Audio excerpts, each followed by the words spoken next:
특히 저희 가족들은 한 해의 시작은 설 명절날 어떤 일이 있든 모두가 꼭 한자리에 모여 식사를 하는 전통이 있는데요. 오늘 여기에 얽힌 사연을 한번 이야기해보고자 합니다. 저에게는 부모님이 네 분 계십니다. 정확히 말하자면 저를 낳아주신 친부모님과 저를 길러주셨던 부모님, 이렇게 네 분이 계시죠. 때문에 원래는 외동이었으나 저와 동갑인 형제도 하나 있는데요. 덕분에 가족들이 모두 모이면 북적거리기도 하고 사람 냄새가 나서 참 좋기는 하지만 이 때문에 우리가 함께 겪었던 고통을 생각하면 아직도 가슴 한구석이 무척이나 쓰리기도 합니다. 먼저 어머니께서는 처음 아버지와 결혼을 하실 때 반대가 몹시도 심했었다고 합니다. 친가 쪽이 엄청난 부자는 아니었으나 제법 여유가 있었고 외가 쪽 사정이 많이 좋지 않았던 것이 가장 주된 이유였었죠.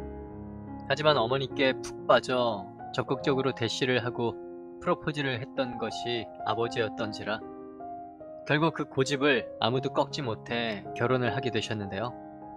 문제는 애초 결혼을 가장 강하게 반대하셨던 할머니께서 이후에도 이런저런 트집을 잡으며 어머니를 괴롭게 했었다고 합니다. 사실 이렇게 간단하게 말은 하지만 가끔 어머니께서 반쯤 우스갯소리로 그때 일을 말씀하시곤 하시는데 정말 할머니께서는 보통 분이 아니셨습니다. 상에 올라오는 음식들 하나하나를 꼬투리 잡아 다시 하게 하는 일도 허다했었고 일주일에 한 번씩 온 집안에 이불이며 커튼을 죄다 뜯어 손빨래를 시키는 등 없는 집안일도 만들어내서 시키셨었다더군요. 덕분에 아버지께서 지금까지도 어머니께 뭐든 양보하고 져주시는 계기가 되었지만 결혼 후 얼마 지나지 않아 저를 갖지 않으셨다면 어떻게 되었을지 남자인 저 역시도 종종 그때 어머니의 이야기를 들을 때면 등에서 식은땀이 흐르는 기분이 들곤 합니다. 아무튼 그렇게 어머니께서는 저를 갖게 되시면서 평소 은근히 어머니의 편을 많이 들어주시던 할아버지의 도움으로 분가를 하셨습니다. 첫 임신에 몸이 약해 유산기가 있다는 이유로 병원 근처에 집을 얻게 되었는데 친가와 많이 멀지는 않아 할머니를 완전히 막을 순 없었지만 그래도 꽤 도움이 되었다고 합니다.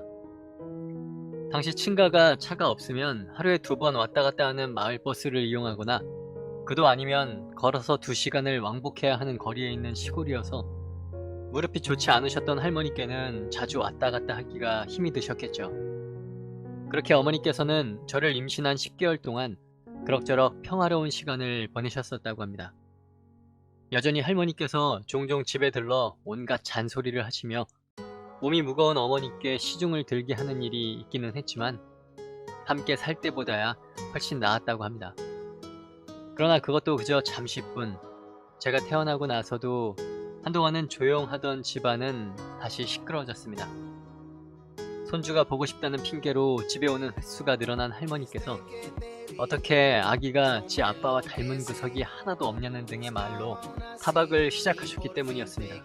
사실 그 부분에 있어서는 당시 가족들 모두가 대놓고 말은 하지 않아도 마음 한구석이 좀 찜찜한 구석이 있었다고 합니다. 아기 때야 그럭저럭 아직 어려서 그렇구나 넘어는 갔지만 조금씩 자라며 자리를 잡아가는 얼굴이 빈말로라도 닮았다고 말하기엔 어색한 감이 많았다고 하더군요. 그야 물론 애써 뜯어보고 비교해 닮은 구석을 찾으려고야 하면 영 없는 것은 아니었지만 이 정도는 남이라고 해도 우연히 닮을 수 있을 것 같은 그런 느낌이라고나 할까요? 덕분에 할머니께서는 매번 손주가 보고 싶다는 핑계로 찾아와서는 어머니께 조금씩 막말을 하기 시작했습니다. 어떻게 애가 외탁을 한 것도 아닌데 지 아버지를 이렇게 안 닮을 수가 있느냐? 혹시 네가 몰래 바람이라도 피워서 낳은 거 아니냐? 얘 아버지가 누구냐? 등등. 그나마 할아버지나 아버지께서 있으실 때는 두 분이 함께 할머니를 막으며 어머니의 편을 들어주셨지만 어머니께서 혼자 집에 계실 때는 할머니의 막말에 꼼짝없이 당하셔야만 했었답니다. 그냥 들어도 참 억장이 무너지는 소리지만 만나본 사람이라곤 아버지가 전부라 더 억울했다고. 그래서 그때가 제일 힘들었다고 지금도 말씀을 하시는데 참 제 할머니지만 해도 너무한다 싶더군요. 그런데 이게 참 기가 막힌 게 그나마 할머니의 이 생트집이 좀 잠잠해질 무렵 진짜 대형 사고가 터져버렸습니다. 당시 초등학교 신체검사에서 나온 제 혈액형이 AB형이 나온 겁니다. 아버지의 혈액형은 A형이고 어머니의 혈액형은 O형이었습니다. A형은 AO 혹은 AA이니 O형과 합쳐지면 A형 아니면 O형의 자녀가 나와야 하는데 AB형은 더 자세히 말씀드리지 않아도 아시겠죠? 처음에 어머니께서는 제 혈액형을 보고 결과가 잘못되었겠거니 하고 대수롭지 않게 받아들이셨었다고 합니다. 당시에만 해도 초등학교 신체검사에서 나오는 혈액형 결과는 잘못 나오거나 기입 실수로 병원과 다르게 나오는 일이 종종 있었기 때문에 저 또한 그런 것인 줄 아셨던 거죠. 하지만 우연찮게도 그것을 할머니가 보시게 되었고 집안이 발칵 뒤집어졌습니다. 어머니와 아버지, 할아버지께서도 그냥 잘못 나온 거라고 병원에서 태어났을 때는 O형이라고 했다고 말했지만 소용없었습니다. 아무래도 이상하다고 이게 한 번도 아니고 계속 잘못 나오는 건 말도 안 되는 거라고 제대로 검사를 해봐야 한다고 고집을 부리셨죠. 가뜩이나 괄괄하시고 고집이 센 할머니를 말리기 힘든 판국에 이런 증거까지 나오니 도저히 더는 막을 방법이 없었습니다. 아버지와 어머니 역시 어차피 병원 가서 검사해보면 제대로 나올 텐데 상관없다고 생각해 결국 할머니의 뜻대로 가족이 함께 병원으로 검사를 받으러 가게 되었죠. 그런데 이게 어찌된 일인지 병원에 가서 검사를 했는데도 제 혈액형은 여전히 AB형으로 나왔습니다. 혹시나 아버지나 어머니 중 혈액을 지금까지 잘못 알고 있었던 사람이 있을지 모른다 생각해 두 분도 다시 검사를 했는데 여전히 A형과 O형으로 변함이 없었고요. 그때 제가 초등학교 4학년이었던 걸로 기억하는데 아직도 정말 생생합니다. 결과를 확인한 할머니께서는 어머니의 머리채를 휘어잡고 그야말로 병원이 떠나가라 소리를 지르셨습니다. 집안에 환양년이 들어왔다며 혼수도 제대로 못하고 집안도 변변치 못한 게 이젠 하다하다 남의 씨를 몰래 키우고 있었다고 욕을 하시는데 그 광경이 어찌나 당황스럽고 또 무섭던지 울음조차 나오지가 않았었죠. 너무 놀라 경황도 없이 반항도 못하고 할머니 손에 머리채를 잡혀서 질질 끌려가는 어머니와 혼란스러운 얼굴로 그런 할머니를 말리며 붙잡는 아버지, 그리고 어찌할 바를 모르고 아버지와 함께 할머니를 말리다 저를 얼른 끌어안고 병원 밖으로 나와주신 할아버지. 할머니는 그 길로 본가로 돌아가 몸져 누우셨고 할아버지께서는 우선 진정이 되고 나면 나중에 이야기하자고 뭔가 착오가 있을 거라며 아버지와 어머니를 다독이셨습니다. 집에 도착한 후 어머니는 아버지께 절대로 아니라며 몇 번이고 말씀하셨습니다. 당신도 알지 않느냐고. 대학 들어와 처음으로 연애라는 걸 했고 그게 당신이었는데 어떻게 내가 다른 사람의 아이를 낳겠느냐 하시면서요. 하지만 아버지께서는 이렇다 할 결론을 내리지 못하고 시간을 달라고 하셨습니다. 아닐 거라는 걸 아는데 혈액형이 이렇게 나오니 혼란스럽다는 게 그 이유였습니다. 그리고 저 역시 이 상황들이 무섭고 당황스럽긴 마찬가지였습니다. 아직 초등학생밖에 안 된 어린 나이이기도 했고 단 한 번도 지금의 어머니와 아버지가 제 친부모님이 아닐 거라는 생각은 해본 적이 없었으니까요. 집안 분위기는 그야말로 한겨울에 여름옷을 입고 있는 것 마냥 냉랭하고 싸늘하기 그지없었습니다. 겉으로 보기에야 멀쩡해 보이고 어제나 그제와 달라진 게 없어 보였지만 누구 하나 입을 여는 사람이 없었습니다. 늘 밥을 먹을 때면 두런두런 나누던 이야기도 언제 그랬냐는 듯 멈췄고 모두가 식탁 앞에 앉았다가도 밥을 먹는 둥 마는 둥 하며 자리에서 일어났습니다. 내가 잘못한 걸까? 지금 엄마 아빠가 친부모가 아니면 이제 더 이상 이 집에서 살면 안 되는 건가? 그럼 어디로 가야 하는 걸까? 내 진짜 부모님은 어디에 있을까? 등등 당시 방문을 잠그고 이불을 뒤집어 쓴 채 밤새도록 고민했던 기억이 아직도 선명할 만큼 위태로운 시간들이었죠. 그렇게 표면적이나마 평화롭던 시간은 일주일을 채 넘기지 못하고 할머니께서 집에 들이닥치시면서 완전히 산산조각이 났습니다.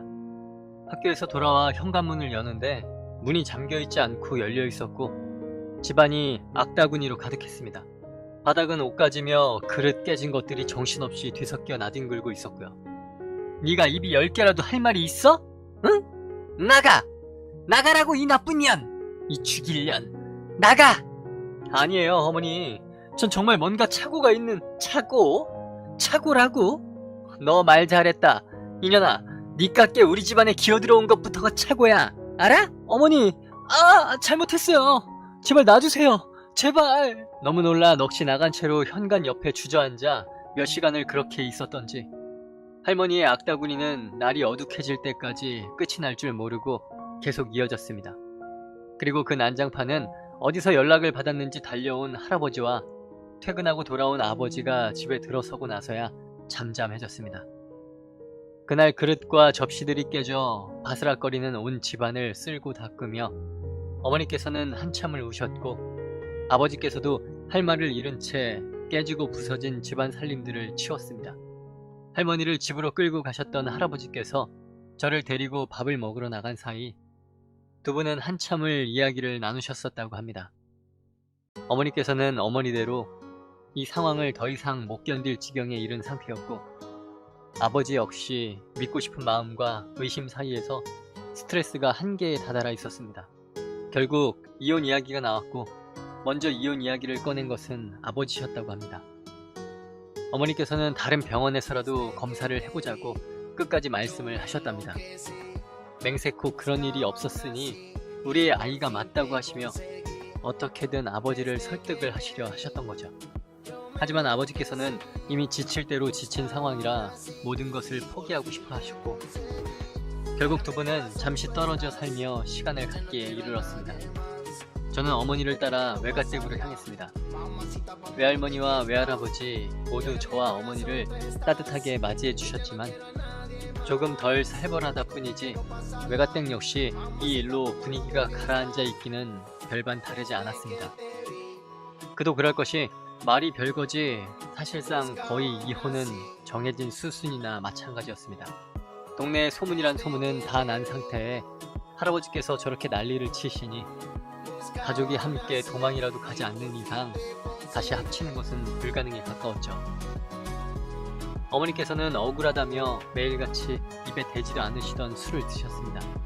몇 번이고 다시 이야기를 해봐야겠다고 집을 나서는 것을 외할머니와 외할아버지께서 뜯어 말린 것도 한두 번이 아니었고요. 그렇게 매일같이 극한 감정과 술을 마시는 생활이 이어지자 결국 어머니 역시 몸져 눕고 말았습니다. 심각한 것은 아니었지만 병원에서도 안정을 취하라며 권고해왔고 할머니께서 어머니의 곁을 지키며 병수발을 드시게 되었죠. 저는 할머니와 같이 어머니의 곁에서 자고 일어나는 생활을 했습니다. 그때가 여름방학이었는데 그 좁은 방에 에어컨도 하나 없이 털털거리며 돌아가는 선풍기 바람에 의지해 지쳐서 잠이 들었다가 눈을 뜨면 밥을 먹는 그런 시간이 계속되었습니다. 그런데 하루는 제가 잠시 선잠이 들었다가 눈을 떴는데 할머니께서 정말 제가 김서방 아이가 맞냐고 물으시는 소리가 들렸습니다. 순간 저는 다시 질끈 눈을 감고 숨을 멈췄습니다. 어머니께서 깊은 한숨을 내쉬며 할머니를 향해 돌아 눕는 기척이 느껴졌고 이내 자리에서 일어나는 소리가 들렸습니다. 엄마는 그게 딸한테 할 소리야? 아니, 병원에서 검사를 했는데 결과가 그러니까. 그리고 엄마 딸 사이에 못할 말이 뭐가 있어? 나한테만이라도 솔직하게 말해봐 이거사. 응? 아니라고. 그런 적 단 한 번도 없다고 몇 번을 말해. 내가 김서방 말고 다른 남자 손이나 잡아봤으면 억울하지라도 않지. 그럼 대체 이게 다 무슨 일이라니. 나도 좀 알았으면 좋겠어 엄마. 그러니까 그만해. 혹시나 하며 불안했던 마음이 다시 가라앉았지만 온통 조용한 방 안 공기에 숨조차 제대로 쉬기가 힘이 들었습니다. 할머니께서 어머니를 따라 한숨을 쉬시는 소리가 들리고 제 이불을 도닥이며 다시 덮어주는 것이 느껴졌습니다. 저는 눈을 질끈 감고 자는 척하며 베개를 움켜잡고 머리를 파묻었습니다. 혹시나 해서 말이야. 엄마, 제발 또 이상한 소리 할 거면 그냥 그만해요. 나도 사람이라 지쳐. 어? 아니, 내가 TV를 봤는데 혹시나 말이다. 병원에서 애가 바뀐 건 아니니? 뭐? 애가 바뀌다니. 그게 무슨 소리야? 그게 저기 예전에 누가 쌍둥이 하나가 바뀐 걸 우연찮게 알게 되어가지고. 할머니의 이야기인 즉슨 예전에 누가 쌍둥이를 낳았는데 그중 하나가 같은 동네에 사는 다른 아이와 바뀌었던 일이 실제로 있었다고 합니다. 다행히도 그 쌍둥이 부모가 하던 이발소의 손님이 어떤 아이와 이 집 아이가 닮아도 너무 닮았다며 이야기를 했고, 같은 동네에 사는 사람이라 바로 찾을 수 있었다더군요. 어머니께서는 그 이야기를 들으시고는 한동안 조용하시더니 자리에서 벌떡 일어나 바로 방을 뛰쳐나가셨습니다. 이내 할머니께서 제가 자는 것을 확인하고 뒤따라 나가셨고요. 두 분은 그 길로 어머니께서 출산을 하셨던 병원으로 향했었다고 합니다. 그리고 그럴 리가 없다는 병원의 이야기에 화가 나 의사를 데려오라며 거세게 항의했고, 결국 병원에서는 우선 유전자 검사라도 해보고 결과를 본 다음에 이야기를 하라고 말하기에 이르렀습니다.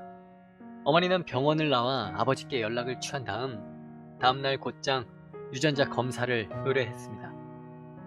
그리고 결과가 나오자마자 이제는 양쪽 집안이 다시 한번 발칵 뒤집어졌고요. 네, 제가 아버지와 어머니 양쪽 모두와 친자 관계가 아니라는 결과가 나왔던 겁니다.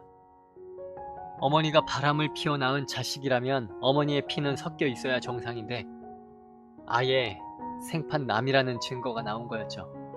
아버지께서는 그 자리에서 곧장 어머니께 무릎을 꿇고 의심해서 미안하다 사죄를 하셨다고 합니다.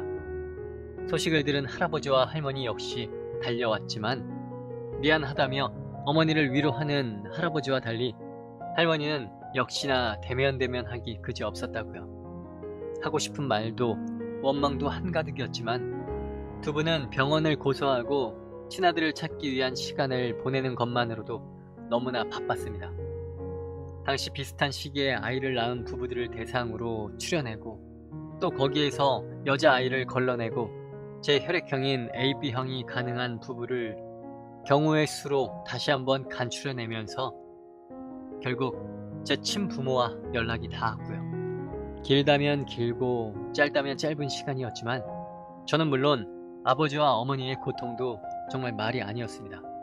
처음에는 친부모, 친아들을 찾는다는 사실만을 생각했지만 시간이 지나면 지날수록 그동안 함께 쌓아온 가족의 추억을 결코 무시할 수가 없었고 지금까지 단 한 번도 만나보지 못한 가족들과 다시 잘 해나갈 수 있을지에 대한 불안감 역시 만만치가 않았습니다.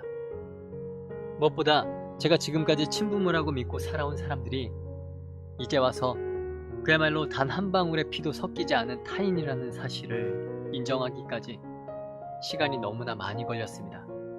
그리고 그건 두 분도 마찬가지였고요. 마침내 제 친부모님들을 찾아 유전자 검사를 마치고 처음으로 두 가족이 마주했을 때 기쁨과 슬픔이 범벅이 된 그 공기는 차마 지금도 뭐라고 설명을 해야 좋을지 알 수가 없었습니다. 어릴 때의 사진들을 공유하고 같이 식사를 하고 이야기를 하고 서로 익숙해질 시간을 갖기 위해 서로의 집을 왔다 갔다 하며 그렇게 한 달 열을 보냈던 것 같습니다. 나은 정도 나은 정이지만 기른 정도 무시할 수 없었기에 네 분은 친아들을 찾았다는 기쁨과 고통을 동시에 짊어지셨습니다. 저와 그 애 역시 친부모에 대한 그리움과 길러주신 부모에 대한 애틋함 사이에서 굉장히 방황을 하기도 했고요. 하지만 결국 피는 물보다 진하다고들 하죠. 우리는 그렇게 시간을 보낸 뒤 결국 각자의 진짜 부모님 집으로 돌아갔습니다. 지금에야 이렇게 간단하게 이야기하지만 그때 그 시간들을 적응해 나가며 느꼈던 격한 감정들과 혼란스러움은 이후에도 겪어본 일이 없었습니다. 저를 길러주신 두 분 부모님과 친부모님은 병원을 상대로 소송을 걸었습니다. 저의 친부모님께서는 꽤 좋은 집안에, 그러니까 요즘 말로 하면 금수저라고 할 수 있을 만한 집안의 분들이셨습니다. 좋은 로펌에 연락을 해 실력 있는 변호사를 고용했고 길러주신 부모님 집안의 사정을 감안해 일체의 비용을 부담했습니다. 당연하다면 당연한 결과지만 그렇게 양쪽 집안 모두 생각보다 꽤 넉넉한 보상금을 받게 되었고요. 시간은 꽤 걸렸지만 우리는 그렇게 각자의 집으로 돌아가 새로운 생활에 적응을 했습니다. 하지만 기른 정을 칼로 무자르듯 끊어낼 수도 없는 노릇이었기에 우리는 한 달에 2-번 정도는 만나 식사를 하며 연락을 꾸준히 했고 피는 섞이지 않았지만 친가족처럼 지내게 되었습니다. 그렇게 겉으로 보기에는 모든 일이 일단락되어 안정이 되어가고 있었지만 그것도 잠시 병원으로부터 보상금이 나오면서 다시 일이 터졌습니다. 그동안 어머니를 눈엣 가시처럼 여기던 할머니께서 보상금을 달라며 제 친부모님께 찾아온 것이 화근이었죠. 할머니께서는 어차피 제 친부모님의 집이 남부럽지 않게 잘 살고 그동안 저를 키워준 값이 있으니 보상금은 모두 자신들 쪽이 받아야 한다고 주장하셨습니다. 네, 참으로 기가 막힌 노릇이었죠. 그렇게 따지자면 제 친부모님이 손주를 키워주신 건 역시 마찬가지인데 그런 것은 전혀 생각지도 않으시고 갑자기 그간의 정이며 정성이 있지 않느냐며 공치사를 하시더군요. 기른 정도 있고 자신이 그동안 저를 얼마나 아끼고 금이야 오기야 키웠는데 그 값은 해야 하지 않겠느냐고 하시면서요. 할머니의 말씀대로 제 친부모님 쪽이 그 보상금을 받지 않아도 크게 문제가 없을 정도의 집안인 것은 맞았지만 그것을 다른 누구도 아닌 할머니께서 말씀하셨다는 건 어린 저로서도 납득이 가지 않았습니다. 제가 한두 살 먹은 아기라 상황을 모른다면 모를까 늘 저를 키워주신 어머니를 구박하시면서 처음부터 저를 다른 남자와 바람을 피워나온 아이가 아니냐며 의심하던 분이 다름 아닌 할머니셨으니까요. 그마저도 제가 아버지를 닮지 않았다는 이유로 따뜻한 말 한마디는커녕 안아주신 적도 없으신 분이셨고요.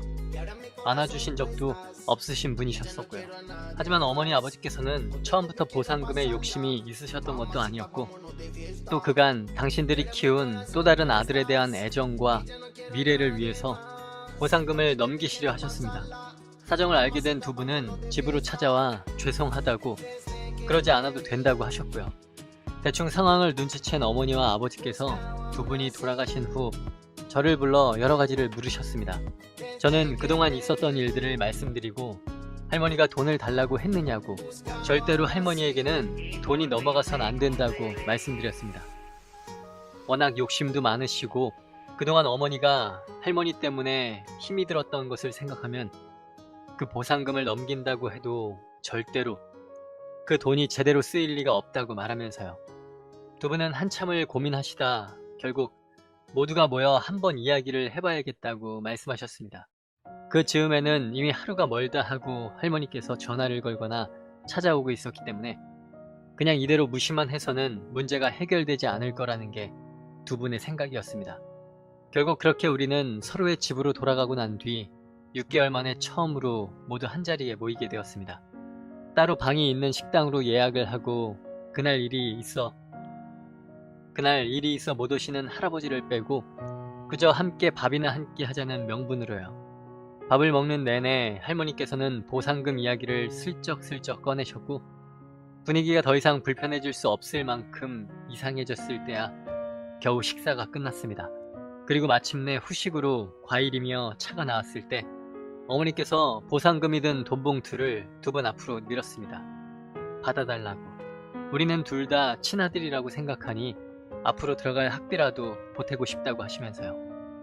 두 분은 당황하시며 거절하셨지만 할머니께서 봉투를 낚아챘습니다. 잘 생각했다고. 본래 다 이렇게 서로 돕고 사는 거 아니겠냐고 하시면서요. 워낙 순식간에 일어난 일이라 사색이 된 두 분이 봉투를 다시 가져오려 했지만 소용없었습니다. 할머니께서는 봉투를 그대로 가방에 쑥 넣으시고는 너무나 당연한 일이라는 듯 태연하게 말했습니다. 너희가 필요 없으면 내가 가지고 있다가 필요할 때 쓰면 되잖니. 어차피 너 혼수도 제대로 못 해왔는데 이걸로 이제 퉁치면 되겠네. 어머니, 그게 어떻게 그렇게 돼요? 지금 애들 가지고 장사하세요? 그동안 저랑 애한테 어떻게 하셨는데 그걸 지금 얘 말하는 것 좀 봐. 네가 처사를 똑바로 했으면 내가 그랬겠어? 어디다 대고 지금 큰 소리야? 어린 앞에서. 정말 보통이 아니시라는 것은 잘 알고 있었지만 다들 모인 자리에서까지 언성이 높아지기 시작하자 그야말로 감당이 안 됐습니다. 두 분은 차마 제 친부모님을 앞에 두고 더 추한 꼴을 보이기가 민망해 할 말도 제대로 못하는 상황이었고, 할머니께서는 이겼다는 듯 의기양양하게 두 분을 향해 자신의 할 말만 내지르는 상황이었죠. 그런데 그때 누가 문을 벌컥 열고 들어왔습니다. 다들 놀라 돌아보니 거기에는 오늘 일이 있어 못 온다고 하시던 할아버지께서 서 계셨습니다. 내가 그만하라고 했지 않아? 꼭 이렇게 추한 꼴을 보여야겠어? 그간 세상에 그렇게 점잖은 분이 없다고 생각할 만큼 조용하시던 분이 온 가게가 떠나가라 쩌렁쩌렁한 목소리로 호통을 치셨습니다. 어머니, 아버지는 물론이고 가게에 있던 사람들 모두가 쳐다볼 정도였습니다. 그동안 내가 몇 번이고 경고했잖아. 애 좀 그만 볶으라고. 그런데 이제 남 부끄러운 것도 모르고 남의 돈까지 탐을래? 그것도 자기 손주 귀하게 키워준 우리랑 똑같은 일 겪은 사람들한테. 아니 내가 못할 말 한 것도 아니잖아. 그럼 지금 그게 할 말이라고 했다 이거야? 염치가 있어야지. 왜 이렇게 사람이 뻔뻔해? 그동안 할머니께 이기지 못해 아무런 말도 못한다 생각했던 할아버지가 이렇게나 화를 내는 것은 처음 봤습니다. 이렇게나 화를 내는 것을 저는 처음 봤습니다. 그렇게 기가 세고 고집도 세신 할머니께서 할아버지 호통에 말 한마디를 못하시는데 정말 다른 사람은 아닌지 의심이 될 지경이었죠. 할아버지는 할머니의 가방을 낚아채 안에서 돈봉투를 빼더니 테이블 위에 올리고는 그대로 할머니의 손을 잡고 식당을 나갔습니다. 제 부모님께 추한 모습 보여 부끄럽다고 고개까지 깍듯이 숙이고요. 마치 도깨비에 홀리기라도 한 것처럼 우리는 열린 문을 보다가 적당히 자리를 마무리하고 각자의 집으로 돌아왔습니다. 봉투를 다시 돌려주며 극구 만류하는 두 분을 대신해 이제는 제 형이자 동생에게 저보다 생일이 몇 시간 늦어서 동생이라고 하기로 했습니다. 돈봉투를 몰래 건네주었고요. 나중에 상황이 좀 정리되고 들었는데 알고 보니 할머니께서 본래 좀 산다 하는 집 고명딸이셨었다고 합니다. 그런데 할아버지와 결혼하면서 고생을 많이 하셨고 그래서 할아버지께서 어지간한 건 다 져주시고 다른 사람 앞에서 싫은 소리를 안 하셨었다더군요. 그도 그럴 게 할아버지 입장에서는 손에 물 한 방울 안 묻히고 살 수 있었던 사람이 농사일하며 고생하는 게 미안했었다고 합니다. 그래서 그동안 도가 넘는 일이 있을 때도 집에서 계속 좋게 이야기하며 어머니 편을 들어주시면서 참고 계셨는데 결국 그게 이번 일로 터진 거였다고요. 그래도 혹시나 나중에 또 할머니께서 돈 내놓으라고 어머니께 뭐라고 하시면 어떻게 하느냐고 걱정을 했는데 동생이 그러더군요. 걱정하지 말라고. 이번에 아예 할아버지 진짜 본가가 있는 시골로 내려가게 되었다고.